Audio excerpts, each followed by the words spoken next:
I think in the teaching profession, more than I see in a lot of other places, particularly in CTE, there's this desire to help each other.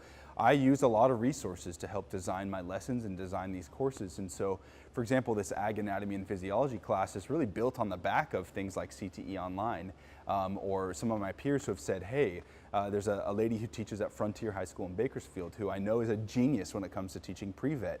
And there's a gal who teaches at St. Helena High School who's an expert in animal science. And I said, hey, can I drive up there someday and I'll share with you what I have, and if you could please maybe kick down some of your best things.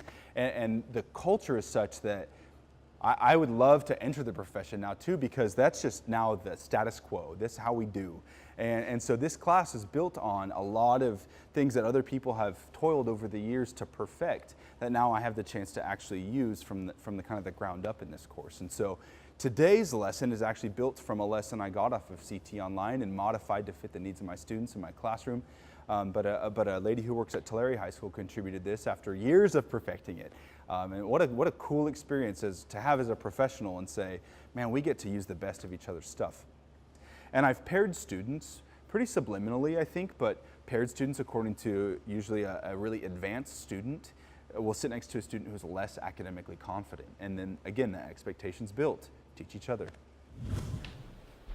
Okay, now as we rock along, two quick things. First, if something's unclear, what should you do?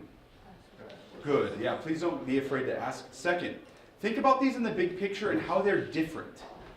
Okay, because when we're done, we'll have a class discussion. Liz, close that door, please. When we're done, we'll have a class discussion about the why. Okay, why would we do some things one way? How are these different from another? So be prepared to start to differentiate all of these different kinds of injections. Fair enough?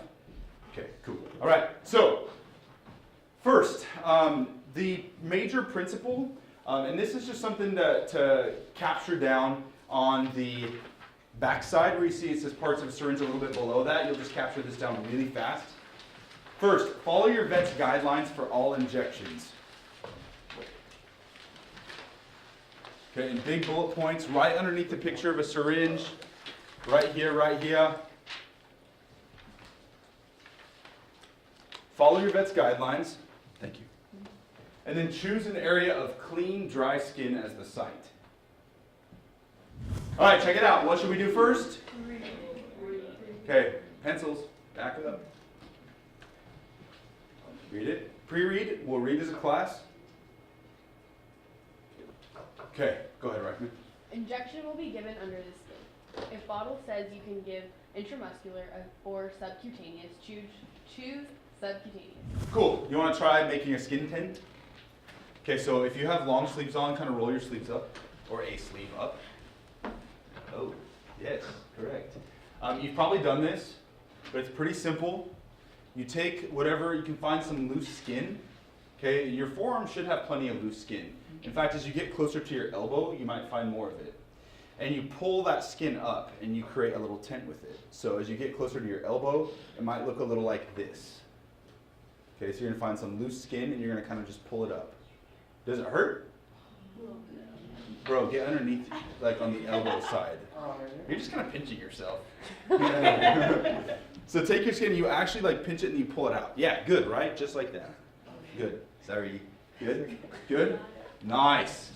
Okay, so how would you then, like what would that look like in terms of injecting then? You've got a skin tent. Okay, cool. Then what? Melissa, how would you do it then?